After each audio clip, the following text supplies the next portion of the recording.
Morning, how you doing? My name is Mark Ashmore and welcome to the Future Artists podcast. Today we're going to be talking about Tesla and why I think, in my opinion, it is a $2,000 share and will be by the end of 2021.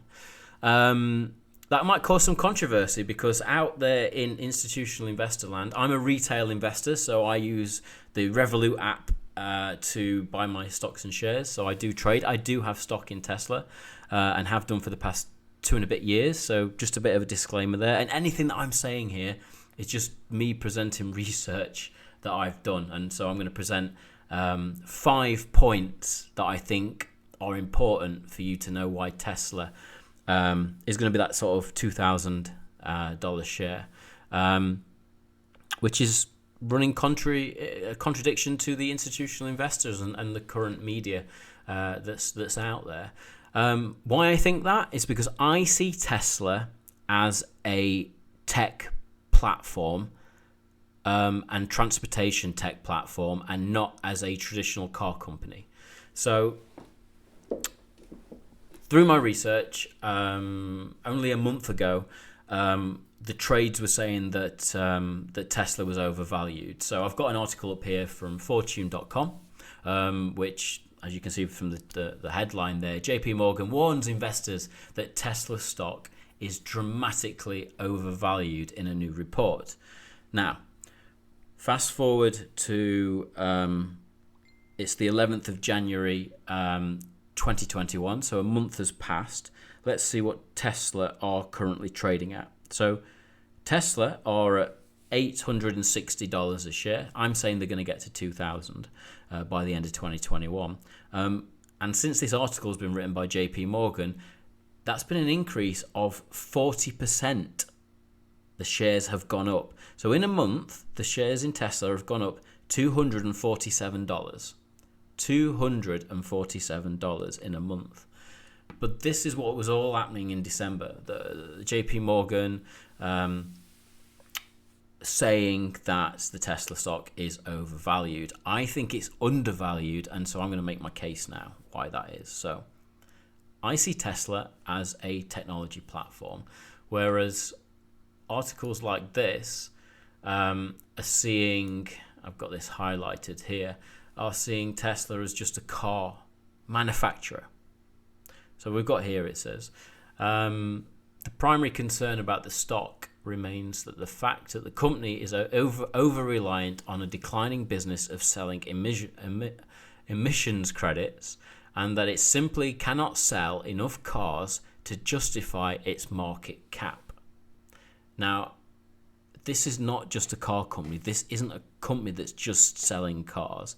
Tesla is also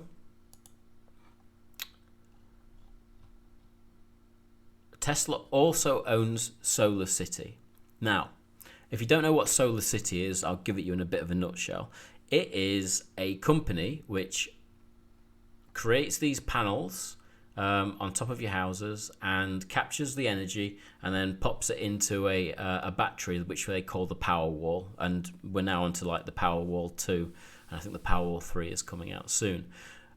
What this means is that it turns your house into a mini off-grid power station. So you have the ability to capture the sun's energy, which is in an abundance and is free. You can capture that and convert that into electricity and then use in your home for powering your television, your toaster, powering your Tesla car if you've got it.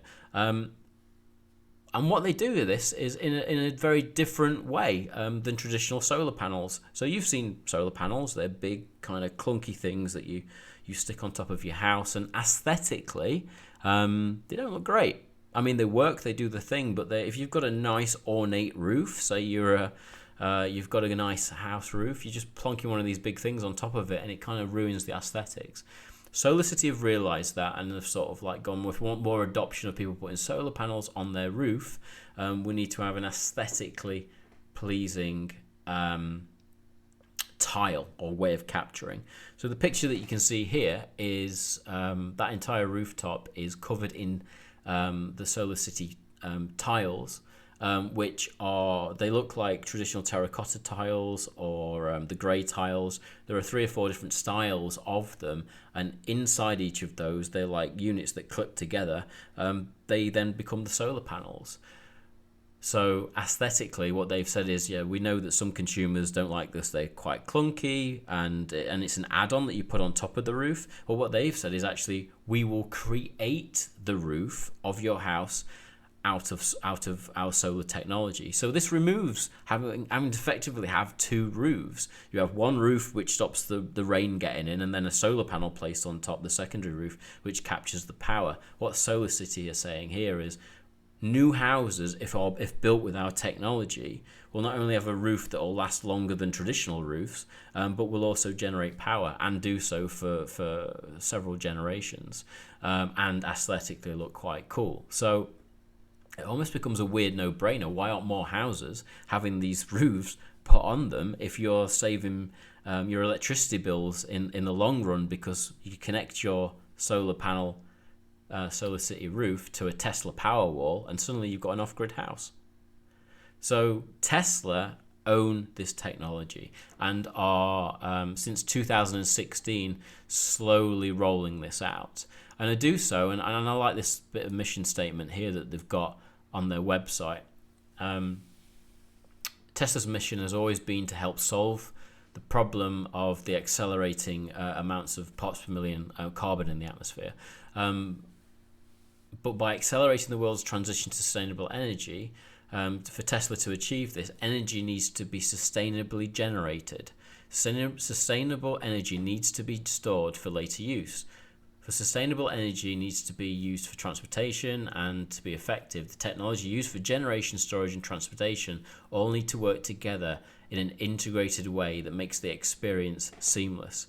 Now, we see with what Apple do with their entire ecosystem, using the phones, the iPads, the cloud storage, iTunes. That's an integrated system that works seamlessly. If you have an Apple product, you connect it, you've got your profile. Even if you change your phone, it still integrates into that and it still works seamlessly. What Tesla are saying is that with your home, with storage capture via the Powerwall, and with the car technology, you'll get transportation, and your home, if they're Tesla products, you're going to be off grid, and you're going to have no problems for the future, and you're going to be pretty much doing your part for the environment and being really green and really sustainable. So that's just one part of the Tesla mix, which is always missed when you call Tesla just a car company. So you can deep dive into that. This is from their website. There's loads of information on there and loads of links and things like that. So go more and check out what Solar City are doing. But they're really ramping up what they're doing, and they've signed some deals for building more of these houses in the US. And this is something that is really not got going and is a huge business in its own right. So yeah, definitely check that out. Now, another important thing is the Tesla Autopilot. So this is a piece of software and hardware developed by Tesla. So it's all in-house. It's all owned by them. The IP is owned by them. Is how to make driverless self-driving cars. Now, I don't think in the next sort of 5 years cars are going to be driving themselves all around the world, because it's just quite chaotic. The street I live on, cars are parked absolutely everywhere, and if there's a diversion setup or something like that, it might confuse the technology. But what the technology is doing is it's making driving safer. It's adding a safety environment within the car by making the car kind of self-aware of where it is in its environment and what it's seeing. It can maybe step in if the driver, say, falls asleep, or if the driver needs help parking in a situation, or perhaps there will be situations in certain parts of the world where the cars can drive themselves to go pick up maybe someone who's disabled or something like that. But the technology is being developed by Tesla to actually enable that. So this is very sci-fi, but through the platform that Tesla are creating, it's enabling this to happen. And when I say via the platform, it's all about data. So you imagine that all these Tesla cars that are out there in the world, there's several million of them now, they're all giant computers on wheels, or partly. And they've all got sensors all over them, they've all got cameras all over them, and they're all collecting data from their surroundings. So every time you drive one of those cars, it is collecting data and information about its surroundings, about the streets that it's driving down, about the stoplights, about distances, about stopping distances, about weather conditions, driving conditions. There's probably thousands of different data points that it's collecting. It's going all into the computer and then being sent back to Tesla HQ, to the mothership, and then giant computers are working out things that they need for the future. And this is all owned by Tesla. So this is IP, intellectual property, that's owned by Tesla. And because they've been doing this since the inception of the company, they probably have a huge resource, a huge data resource, which is very valuable, which has a value within itself, which is also part of the Tesla company and Tesla portfolio. Again, if you just call it a car company, you're missing this component, like you're missing with Solar City. Other companies are having to go to technology companies and buying autopilot or self-driving capabilities. They're having to go to competitors like Google, Apple have just got into this sphere to get the AI, to get the data capabilities to attach to their cars, so that they are so the competitors to Tesla can keep up with Tesla. Elon Musk is famous in saying that the Tesla Model S, that's almost 8 years old, is still the leading technologically advanced electric car out there, and it's 8 years old. It's got the best battery tech, best driverless autopilot solutions, and as 0 to 60 in like 2 or 3 seconds. It's still the best product out there as an electric car. So if you're thinking about buying an electric car, and we're talking about brands, Tesla is like, well, why would you go to any other brand? They don't seem to be, why would you go for a Ford or for a VW when Tesla are really doing this, and so with their platform. So we've talked about Solar City, and we've talked about autopilot. Well, what about charging your car up? So this is a thing that that I didn't realize that Tesla did. And as a shareholder, I do a lot of research, but I missed this one out. And this bit of information actually came from a taxi journey that I was doing in London over Christmas, when we were allowed out. We're currently in lockdown in the UK. And basically, I was speaking to a taxi driver. I was in a Tesla, and I was like, I said to the taxi driver, I bet you ask loads and loads of questions when you're in here. He says, yes. They always ask how you charge it and how far it can go. And I was like, well, go on then. Okay, let's ask a different question. How much does it cost to charge your Tesla? And he said to me, it's free. And I went, what? He went, yeah, I've got a Model X, and that's what I was in, and you get free lifetime charging. And I'm like, you get it for free? He says, yeah. So you go to any supercharger, and because you're part of the Tesla club, the Tesla platform, you plug that car in and your charging's for free. So what I've done here is I've just highlighted, just from a Google search, here it says the cost. It's from 2019. The cost to use the infrastructure depends on the vehicle and when you brought it. Some Model S and X owners can use superchargers for free. So that'll be my taxi driver. While others, including Model 3 owners, which is the Model 3 is sort of the entry-level Tesla, have to pay.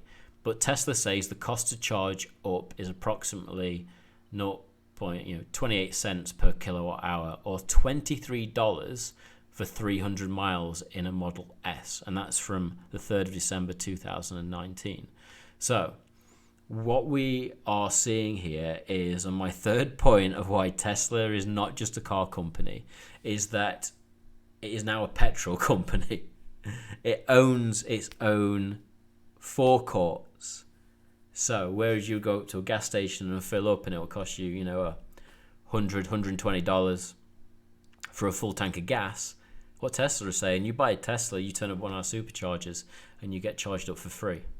Now, if you do the lifetime of the car, so you're spending $40,000 on an entry-level Tesla, and how much you spend on gas per year, and then you offset against the price of the Tesla, you're probably making a saving of five, or I would, from my point of view, making a saving of $5,000 a year through the life of the Tesla. And so Teslas last as long as the battery lasts.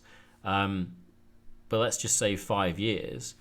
5 times 5 is 25,000. So I'm getting the cost of my Tesla back every single year. It's becoming self-sufficient in a way through the free charging, just through that activity alone of being able to charge my Tesla for free.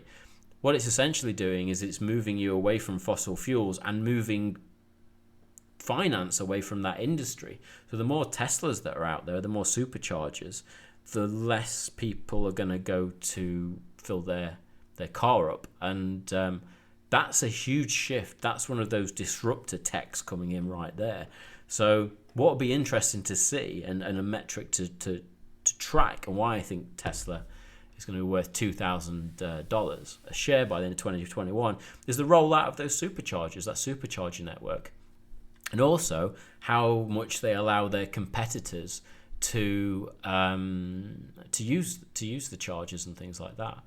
Famously, I don't know if you know this, Tesla give all their patents away for their battery technology. They give it away for free. They just it's out there for anybody to use and copy, because they believe that, like Philips did when it invented the cassette tape, that if you give away that patent to the cassette tape, more people will make cassette tapes, and therefore it will drive the cost down and more consumers will use it. And if your competitor's advertising its electric car, which is built on Tesla patents and design, then maybe they've tweaked a bit, but why not go for the real deal, which is a Tesla one that they've innovated with. So that's within the company. This is within this Tesla platform that again is missed by all the trades, which I find really interesting. Like, why do they miss that stuff out? So we've talked about Solar City, we've talked about the charging, we've talked about the own software. Now let's talk about the gigafactories. So this is a Tesla gigafactory, which I'm going to switch to some audio in a minute of Elon Musk doing a speech when they kind of got the permission to build one of these things. And this gigafactory is the first of its kind in the world, developed using Tesla technology, using Tesla scientists and all that kind of stuff. And remember that Elon Musk is also the CEO of SpaceX. So all that space technology, all that way of thinking, all that out the box, get us to Mars by the end of the decade kind of stuff that's in his head, that way of thinking is placed on this new kind of factory, the gigafactory. Now, I'll talk a bit more about the gigafactory after Elon Musk's little speech that he's going to make, which is in the video below. But let's remember that this broke ground in 2014, so 7 years ago, and only became really fully operational and was hitting what it needed to hit in 2018, so little under 3 years ago. So this Tesla factory is kind of a game changer. It was built in Nevada, and they're building, there's one in China and one in Germany, and I think there's another location in the world that they're still just breaking ground on, and will hopefully be ready this year and next year. And each of these gigafactories can produce 500,000 cars, which is what they hit in December this year, which is what sent the share price up, is that they hit their first quote of what one of these factories could do per year. So we'll talk about factory output in a minute, but let's let Elon have a few words here. Legislature for their support. And I think people should know that this was not the biggest incentive package. So it wasn't just about the incentives. And what the people of Nevada have created is a state where you can we can be very agile, where you can do things quickly and get things done. It's a real get things done state. And I think that was a really fundamental.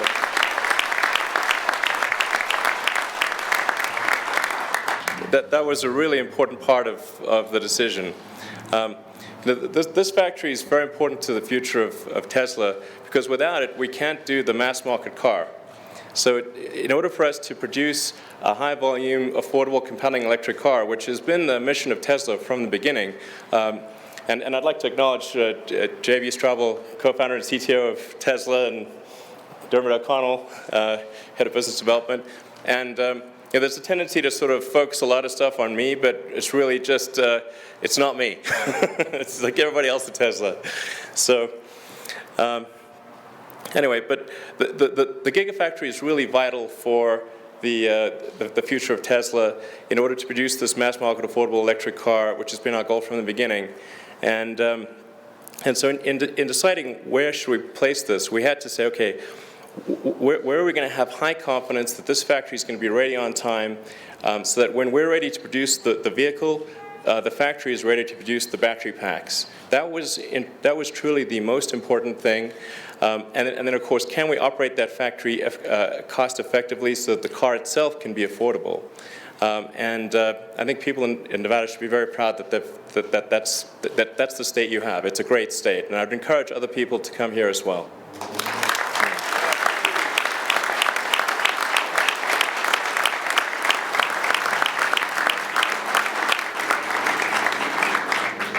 And it's worth perhaps just highlighting the sheer scale of the Gigafactory.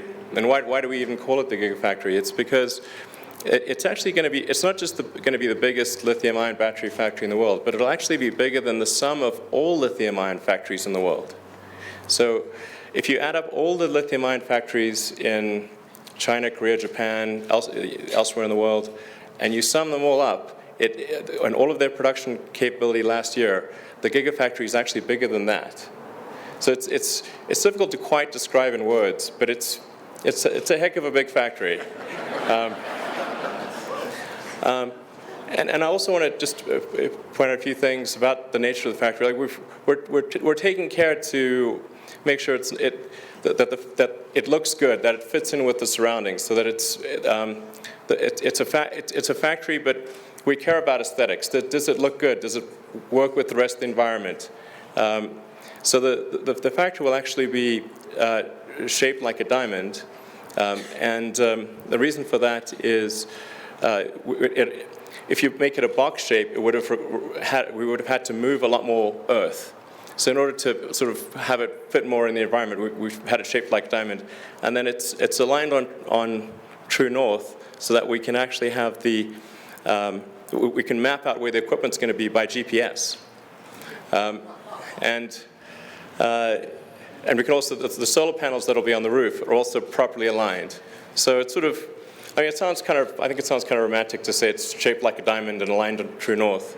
But there are practical reasons for it as well. And this factory will produce its own energy as well. So it's through a combination of geothermal, wind, and solar, it will produce all the energy that it needs. So it'll be a sort of a self-contained factory. And we're going to make sure that people can visit it and come look and check it out, because it'll be. So I'm going to leave that there, and we're going to just talk about some of the stuff that he mentioned in there. Obviously, this became fully operational in 2018, so this was from its commencement speech in 2014 when they sort of broke ground for it. What's really important there is that the main focus is on the lithium-ion batteries. So for 100 years, we have known how to build cars, basically. So he's not reinventing how you build cars. That's not what Tesla is doing here.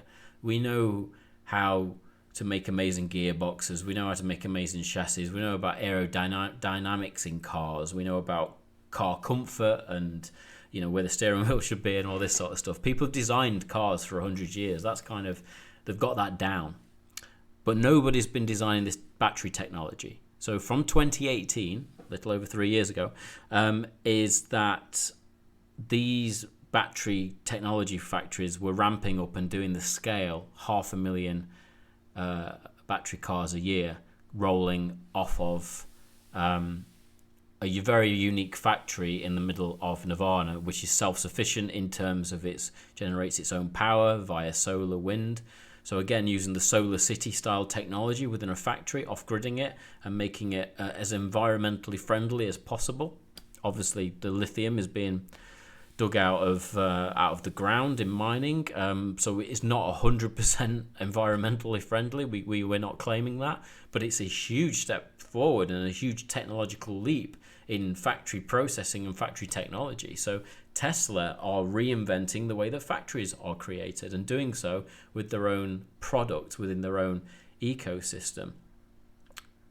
As I said, they're not reinventing the car. What they are reinventing is the way that you capture power and the way that you put that power into the electrical transportation systems, and doing so via a platform and being able to charge up at different points for free globally and being part of a kind of a club.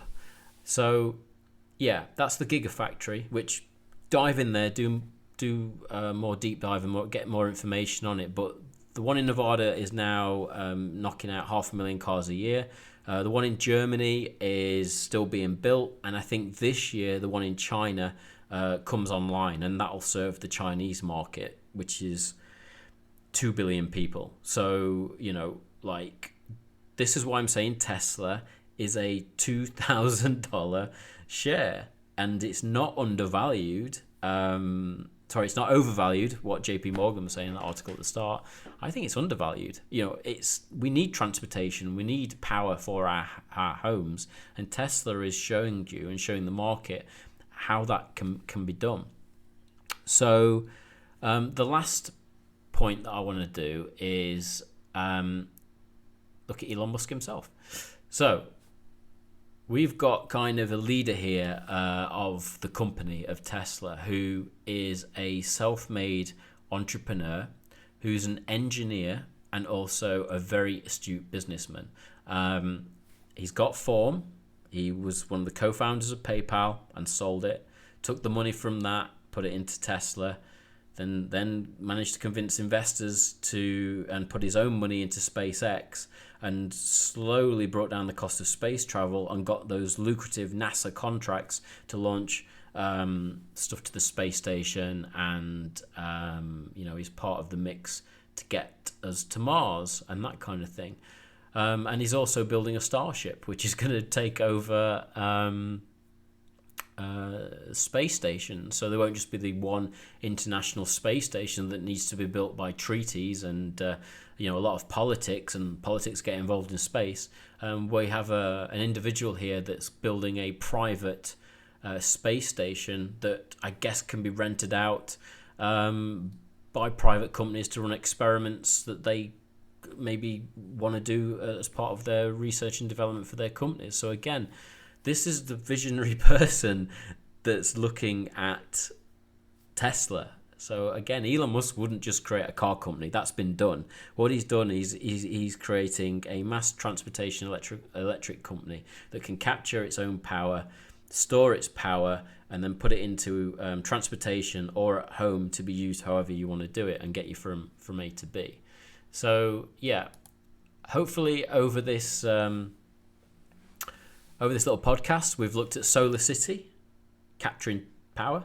We've looked at the charging of these cars and how you can you get free charge. So it's giving the petrol companies a run for its money.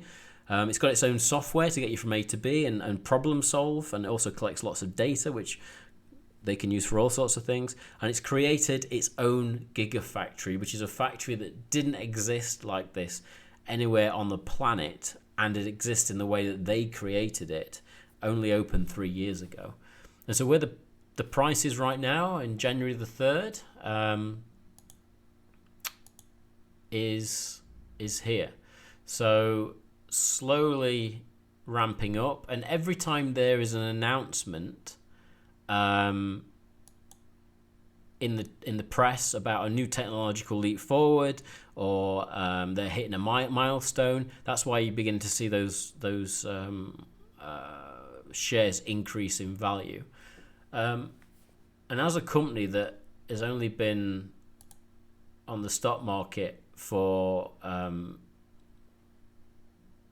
decade, 10 years, you can see that they had a decade of R&D, or 8 years of R&D, and then when things started to come together and the environmental issues started to build up with the social issues, with Tesla being understood for what it was trying to achieve, with the technology catching up with Elon's ideas and them able to implement and get those out into a model that works for the consumer, that's why you're starting to get that peak, because we're now at a convergence. And the last thing I want to add as well is the way that Tesla sell their cars. So as you can see here, they have custom order and available inventory. So traditionally, if you want to buy a car, a Ford or a VW, you have to go to a dealership, because Ford or VW don't sell them directly out of the factory. What Tesla are doing is selling them directly out of the factory, and you can custom them because they're going to build them in the factory, customized to your specification and to your price point in the factory and delivered to you. Or if they've got a surplus of stock through available inventory, which at the moment, I'm not even going to click on it because they've sold everything, so that's zero, is that you can... They've got no baggage. They've got no cars that are just waiting to be sold. Everything is pretty much being sold that they're able to do. They actually can't keep up with the demand, which is why they're building more factories, which is why you've got one in Germany and one in China being built, which will give them 1.5 million cars per year that they're able to build. Although that is below the competitors of people building cars, this is not about how many cars you can build. It's about what value each customer is going to bring to the Tesla platform. So if you're a customer for life, like you are with Apple, because you get your free charging, you've got your power wall, you've got your car, you've got your upgrades, you feel part of a community, you're not going to leave that for a competitor, which is not as good as Tesla. So, yeah. The direct-to-consumer model that Tesla have got going off is also one of their secret weapons. It's kind of a little world that you're probably never going to want to leave as a consumer. And I don't own a Tesla car, but I do hope one day, if my shares keep going in the right way and everything like that, that I will be able to get hold of one. So yeah, I'm going to leave it there. My name's been Mark Ashmore. I've given you my research rundown on why I think Tesla is going to be a $2,000 share per share by the end of 2021. If you like this, subscribe, hit me up in the comments if you agree or disagree, hit the like, and yeah, hopefully see you on the next video. So yeah, see you later.